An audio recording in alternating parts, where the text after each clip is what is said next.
तो दोस्तों अभी हम सोए हुए थे और एक बैग जो है मेरे आंगन से आवाज़ आ रहा था बहुत तेज़ ज़ोर ज़ोर से, क्या पता क्या था। जैसे ही हम नीचे आए वो दिखना बंद हो गया, इधर ही कुछ था। और जो बाहर का जो कुत्ता था वो भी भौंकने लग रहा है, ये देखिए वो भी भौंक रहा है।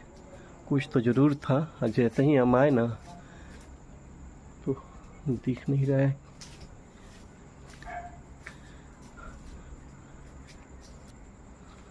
क्या था वो,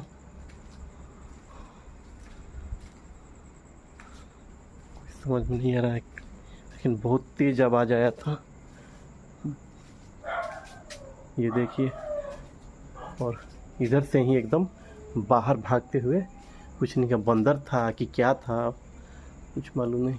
चलिए चलते हैं ऊपर, बारिश भी होने लगा है, चलते हैं ऊपर।